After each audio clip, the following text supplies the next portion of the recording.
Hello students, this is Ajit Singh from AJVS International School Chika. Today I am going to explain you chapter 11. The name of the chapter is soil. So in this chapter we will read about formation of soil, types of soil, soil erosion. तो soil का मतलब होता है मिट्टी। तो इस lesson में हम पढ़ेंगे कि मिट्टी के कितने प्रकार होते हैं, कैसे वो बनती है और ये सोइल इरोजन किसे कहते हैं। So let us read the lesson. We get almost everything from soil. हमें लगभग सभी चीज़ें मिट्टी से ही मिलती हैं। Every living creature depends on soil for their survival. हर जो जीवित चीज़ है वो अपने जीवित रहने के लिए सोइल पे निर्भर है। Plants get their nutrients from the soil. जो प्लांट्स हैं, पेड़ पौधे हैं, वो अपने जितने भी खाने के लिए खनिज चाहिए होते हैं, न्यूट्रिएंट्स चाहिए होते हैं, उस मिट्टी से मिलते हैं। Milk, eggs, meat are obtained from the animals that feed on these plants and other living organisms in the soil. जो हम मिल्क पीते हैं, एग्स हमें मिलते हैं, मीट खाते हैं, ये सब उन एनिमल से मिलता है जो एनिमल ये प्लांट्स खाते हैं और जीवित रहते हैं, और इन एनिमल से हमें ये चीज़ें मिलती हैं। Soil is an invaluable natural resources. Soil एक हमें इनवैल्यूएबल हम कहेंगे कि जिसकी कोई वैल्यू ना हो, जिसकी बहुत ज़्यादा, जिसकी कीमत बहुत हो। मतलब सोइल एक इनवैल्यू की, इसको हम वैल्यू लगा ही नहीं सकते इस सोइल की, कि ऐसा नेचुरल रिसोर्स है। It is a mixture of weathered rock that is finally ground into powder. ये जो वेदर्ड रॉक जो कि मौसम के कारण बनती है, वेदर के कारण रॉक बनती है, कभी जैसे ठंड पड़ गई, कभी गर्मी पड़ गई, कभी बारिश हो गई, और फिर वो रॉक जो होती हैं, वो जो चट्टानें होती हैं, वो पाउडर में बदल जाती हैं। It also consist of minerals and a variety of living और डेड लाइफ फॉर्म्स। इसमें अलग अलग तरह के मिनरल्स पाए जाते हैं और कई तरह की जो लिविंग हो गई या डेड जो लाइफ है वो पाई जाती है।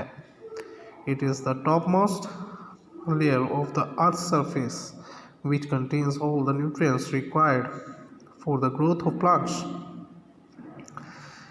ये जो होती है, ये अर्थ की सबसे ऊपरी परत होती है जिसमें हर तरह के न्यूट्रिएंट्स होते हैं जिससे प्लांट्स ग्रो करते हैं। Now we read about formation of soil, कि सोइल किस तरह से बनती है। Soil is not formed overnight. रात ही रात में ये एकदम से मिट्टी नहीं बनी। It takes thousands of years for a layer of soil to be formed. इसको बनने के लिए हजारों साल लग गए। एक लेयर, मिट्टी की एक परत बनने के लिए हजारों साल लग जाते हैं। It is formed when large rocks are broken into tiny pieces by the forces of nature such as temperature, wind, rain, animals and plants. ये जो रॉक मिट्टी है ये बनती है रॉक्स के टूटने से। जब बड़ी बड़ी रॉक्स छोटे छोटे टुकड़ों में टूट जाती है, चाहे वो टेम्परेचर के कारण, चाहे उस पर विंड के कारण, या रेन पड़ती है, या एनिमल्स या प्लांट्स उगते हैं या उखड़ते हैं, उससे जो रॉक्स हैं बड़ी बड़ी ये टूट जाती हैं और छोटे छोटे पीसेस में बदल जाती है। These tiny pieces of rock are further broken down into sand and silt over a long period of time. और फिर ये जो छोटे छोटे कंकड़ होते हैं धीरे धीरे ये और टूटने लग जाते हैं, जिससे रेत बन जाती है या मिट्टी बन जाती है जैसे जैसे टाइम गुजरता है। Soil consist of 4 layers. Soil की 4 जो परतें होती हैं, लेयर्स होती हैं। The top most layer consist of mineral soil particles and remains of dead plants and animals. जो सबसे ऊपरी लेयर होती है वो छोटे छोटे पार्टिकल्स होते हैं, कण होते हैं मिट्टी के, और इनमें प्लांट्स और डेड प्लांट्स और एनिमल्स के रिमेन्स होते हैं। This layer is very important for the cultivation of crops. ये जो लेयर होती है जो मिट्टी की जो फसलों की पैदावार के लिए बहुत ज़्यादा इम्पोर्टेंट होती है, बहुत ज़्यादा महत्वपूर्ण होती है। The second layer is made up of soil with fine particles like clay. तो जो सेकंड लेयर होती है ये क्ले की होती है, चिकनी मिट्टी जिसे कह देते हैं, उससे बनी हुई होती है। The third layer is combination of weathered rock materials and soil, and the fourth layer is made up of unweathered hard rocks, also known as parent rocks.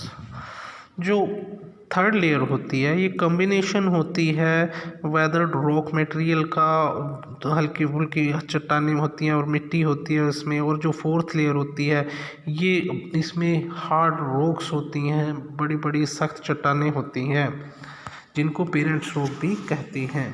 Fertility कहेंगे उपजाऊपन, किसी ज़मीन के उपजाऊपन को हम फर्टिलिटी कहते हैं। Fertility is the most important quality of soil. जो सबसे जिससे हम सोइल की क्वालिटी को मानते हैं वो होती है उसकी फर्टिलिटी की, वो कितनी फर्टाइल है। Fertile soil helps in good yield of crops. जो उपजाऊ मिट्टी होती है जिसमें सभी तरह के मिनरल्स होते हैं वो क्रॉप्स को ग्रो करने में हेल्प करती हैं, उसको बढ़ने में हेल्प करती हैं। Manure and fertilizers are added to make the soil fertile. और तो खाद हो गई या फर्टिलाइजर्स हो गए सोइल को फर्टाइल बनाने के लिए यूज़ किए जाते हैं। टाइप्स ऑफ सोइल, अब हम पढ़ेंगे कि सोइल के कितने टाइप्स होते हैं, कितने प्रकार होते हैं। Soil is broadly categorised into 6 type, namely alluvial soil, black soil, regur soil, red soil, laterite soil, desert soil and mountain soil. तो सोइल को 6 टाइप्स में डिवाइड किया गया है। Each type of soil has unique property. हर एक तरह की जो सोइल है उसकी अपनी विशेषता है, अपनी प्रॉपर्टी है, which are suitable for the cultivation of different types of crops, जो कि अलग अलग तरह की फसलों की ग्रो करने में हेल्प करती हैं। कुछ खास फसलें हैं जो कुछ खास मिट्टी में ही, कुछ खास सोइल में ही पैदा होती हैं। तो सबसे पहले पढ़ेंगे हम alluvial soil. Alluvial soil is the most fertile soil and highly suitable for agriculture in India. जो एलुवियल सोइल है ये सबसे ज़्यादा उपजाऊ मिट्टी होती है और ये जो है इंडिया में एग्रीकल्चर खेती बाड़ी करने के लिए सबसे सूटेबल है। इन इंडिया, भारत में, it covers about 40% of the land area. तो भारत में जो 40% लैंड एरिया है वो एलुवियल सोइल का है। They cover the entire northern and coastal plain. जितना भी नॉर्दर्न पार्ट है इंडिया का और जितना भी कोस्टल समुद्री किनारे वाला हिस्सा है वो सारा एलुवियल सोइल से भरा हुआ है। This soil is brought down and deposited by river Sutlej, Ganga and Brahmaputra and their tributaries. तो ये सोइल जो होती है ये जो रिवर्स हैं कुछ जैसे कि नीचे लाई जाती हैं, जैसे कि सतलुज इनको बहा के ले जाता है, गंगा और ब्रह्मपुत्र हो गई या उसकी सहायक नदियाँ हो गई, ट्रिब्यूटरीज कहेंगे सहायक नदियों को। तो ये जो रिवर्स हैं ये एलुवियल सोइल को बहा के नीचे ले जाती हैं और वहाँ पे डिपॉजिट कर देती हैं। So alluvial soil is found in part of Punjab, Haryana. So alluvial soil is suitable for growing wheat, rice, maize, sugarcane, cotton, jute, pulses and oilseeds. जो एलुवियल सोइल होती है वो वीट को उगाने में, राइस को और मेज़ हो गई, शुगर केन हो गया, कॉटन हो गई, जूट हो गया, पल्सेस हो गई और ऑयल सीड्स को उगाने के लिए सबसे ज़्यादा सूटेबल सोइल है। Vegetable also grow very well in this soil. जो वेजिटेबल्स हैं, जितनी भी सब्जियां हैं वो इस सोइल में बहुत अच्छी तरह से ग्रो होती हैं। Alluvial soil is found in part of Punjab, Haryana, West Bengal, Uttarakhand, Uttar Pradesh, Jharkhand and the eastern and western coasts of the Deccan Plateau. जो एलुवियल सोइल है वो पंजाब, हरियाणा, वेस्ट बंगाल, उत्तराखंड, उत्तर प्रदेश, झारखंड और जैसा कि आपको बताया कि कोस्टल एरिया जैसे ईस्टर्न और western coast of the Deccan plateau, Deccan plateau के ईस्टर्न और वेस्टर्न कोस्ट पे ये एलुवियल सोइल पाई जाती है। अब हम पढ़ेंगे ब्लैक सोइल के बारे में। So black soil as the name indicates is black in color. It is also called ragar soil. जैसे कि इसके नाम से ही है कि ये रंग में काली होती है, ब्लैक कलर की होती है, इसीलिए इसको ब्लैक सोइल कहते हैं। It is also called Raigar soil, इसको रैगर सोइल भी कहा जाता है। Black soil can hold a good amount of moisture. तो ब्लैक सोइल में जो पानी की मात्रा है बहुत ज़्यादा होती है। It develops deep cracks during hot weather which helps in proper aeration of the soil. ये जो होती है, ये क्रैक्स जो होते हैं मिट्टी अर्थ पे पड़ जाते हैं, तो ये हॉट वेदर के कारण होते हैं और जो कि सोइल की एरेशन जो फैलावट होती है उसमें हेल्प करते हैं। Black soil is ideal for growing cotton. जो ब्लैक सोइल होती है उसमें कॉटन बहुत अच्छी तरह से ग्रो होती है। Hence the soil is also called black cotton soil, इसलिए इस सोइल को ब्लैक कॉटन सोइल भी कहा जाता है। Crops like ragi, jowar, maize, tobacco, chili and oilseeds also grow well in this soil. तो ये सभी ग्रुप्स जैसे कि रागी हो गई, ज्वार हो गई, मेज़ हो गई, टोबैको हो गई, चिली हो गई, ऑयल सीड्स हो गए, ये इस मिट्टी में बहुत अच्छी तरह से ग्रो करते हैं। They are found in Maharashtra, part of Madhya Pradesh, Chhattisgarh and Gujarat. तो यहाँ पे इन एरियाज में, इन स्टेट्स में ये मिट्टी पाई जाती है। अब हम पढ़ेंगे red soil. Red soil is form due to weathering of crystalline rocks caused by moderate to heavy rainfall. जो ये रेड सोइल होती है ये वेदरिंग के कारण होती है और ये जिससे वेदरिंग क्या होती है, जैसे गर्मी पड़ गई और कभी एकदम से ठंड हो गई, एकदम से बारिश हो गई, तो इससे जो रॉक्स हैं वो टूटने लग जाती हैं, तब ये रेड सोइल बनती है। The high iron contents give the soil it's red colour. इसमें आयरन का जो क्वांटिटी होती है बहुत ज़्यादा होती है, इसलिए इसका कलर रेड होता है। The soil is less fertile. ये सोइल बहुत कम उपजाऊ होती है। Hence fertilizers are added to yield good crops. इसलिए ऐसी मिट्टी में फर्टिलाइजर्स को ऐड किया जाता है ताकि इस मिट्टी में से अच्छी क्रॉप पैदा की जा सके। Since they are incapable of retaining moisture, cultivation is done mostly during the rainy season। क्योंकि इसमें मॉइस्चर की मात्रा बहुत कम होती है, इसलिए इसको ज़्यादातर रेनी सीजन में ही कल्टीवेट किया जाता है। The soil is suitable to grow crops like millets, maize, pulses, groundnuts and castor seeds। तो ये सब जो क्रॉप्स हैं ये ऐसी मिट्टी में उगाई जा सकती हैं।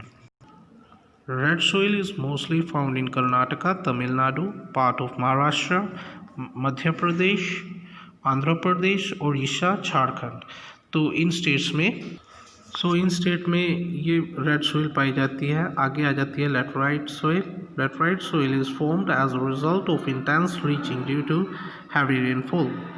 जो लेटराइट सोइल होती है, लेटराइट मिट्टी होती है, ये बहुत ज़्यादा बारिश की वजह से ये मिट्टी बनती है। The presence of iron oxide gives the soil a reddish color। जो जैसा कि रेड सोइल के बारे में है, इसमें आयरन ऑक्साइड की जो क्वांटिटी है वो बहुत ज़्यादा होती है, इसलिए इस सोइल का जो कलर होता है वो रेडिश होता है। They become hard when expose to atmosphere. जब ये एटमोसफियर में रूम टेम्परेचर पे लाया जाता है इनको, तो ये हार्ड हो जाती हैं, सख्त हो जाती हैं। The soil is less fertile and is incapable of retaining moisture. ये सोइल भी बहुत कम उपजाऊ होती है और इसलिए क्योंकि ये मॉइस्चर ज़्यादा सोखती नहीं है, क्योंकि ये हार्ड होती हैं। Adequate quantities of manure and fertilizers are added to make it suitable for growing crops। तो क्रॉप्स को उगाने के लिए इसमें बहुत ज़्यादा फर्टिलाइजर्स यूज़ किए जाते हैं, खाद यूज़ की जाती है। Tea, coffee, cashew nuts and coconuts are grown in this soil. जो ये सभी क्रॉप्स जो है इस तरह की सोइल में उगाए जाते हैं। Bricks are made from dried और baked laterite soil which are widely used as building material. जो ब्रिक्स, जो आप ईंटें देखते हो, ये ड्राई की हुई और लैटराइट सोइल को ड्राई करके बेक करके बनाई जाती हैं, जो कि आपकी बिल्डिंग को बनाने में काम आती हैं। Laterite soil is found primarily in tropical region where seasonal rainfall is heavy. Laterite soil उन एरिया में पाई जाती है जहाँ पर जो सीजनल रेनफॉल होती है वो बहुत ज़्यादा हैवी होती है, बहुत भारी बारिश होती है सीजन में, तो वहाँ पे लैटराइट सोइल पाई जाती है। They are found in parts of Maharashtra, Odisha, Karnataka, Kerala, Andhra Pradesh, Assam, Meghalaya and Bihar. तो इन स्टेट्स में इस तरह की जो मिट्टी है वो पाई जाती है। आगे आ जाती है desert soil. Desert soil or sandy soil is found in areas with scanty rainfall. Scanty rainfall जहाँ पे बहुत कम बारिश होती है, तो ये ऐसी सोइल वहाँ पे पाई जाती है जहाँ पर बहुत ज़्यादा कम बारिश होती है। The moisture content is very less and the soil is sandy in texture. तो क्योंकि इसमें मॉइस्चर बहुत कम होता है, क्योंकि ये उन एरियाज़ में पाई जाती है जहाँ पर बारिश बहुत कम होती है, तो इसलिए ये देखने में सैंडी होती है, रेत की तरह होती है। Good crops can be cultivated with proper irrigation. अगर अच्छी तरह से पानी दिया जाए तो अच्छी क्रॉप्स इस मिट्टी में उगाई जा सकती हैं। Crops like wheat, barley, millets, pulses and cotton can be grown on this soil. तो इस तरह की जो फसलें हैं वो इस सोइल में उगाई जा सकती हैं। Desert soil is found in the desert region of Rajasthan and Gujarat. तो राजस्थान और गुजरात के डिज़र्ट रीजन में डिज़र्ट सोइल पाई जाती है। अब आ जाती है mountain soil. Mountain soil is found on hill slopes. जो माउंटेन सोइल है, जैसा कि माउंटेन इसके नाम से है, ये माउंटेन स्लोप्स पे पाई जाती है। This soil is formed by the deposition of organic matter from the forest. They are rich in humus. तो ये जो ऑर्गेनिक मैटर है, जैसे कि पेड़ पौधे हो गए, डेड एनिमल्स हो गए, तो उनसे ये बनती है, ये सोइल बनती है और इसमें ह्यूमस बहुत ज़्यादा होती है, पानी की मात्रा बहुत ज़्यादा होती है। Crops like tea, coffee, spices and tropical fruits are grown in this soil. तो इस तरह की जो सोइल, इस तरह की जो क्रॉप्स हैं वो इस सोइल में उगाई जा सकती हैं। Mountain soil is found in Ladakh, Jammu and Kashmir, Assam, Arunachal Pradesh and Himachal Pradesh. तो इन स्टेट्स में इस तरह की माउंटेन सोइल पाई जाती है। अब हम पढ़ेंगे सोइल इरोजन के बारे में। Soil erosion is washing away the topmost layer of the soil by natural forces such as rain and strong winds.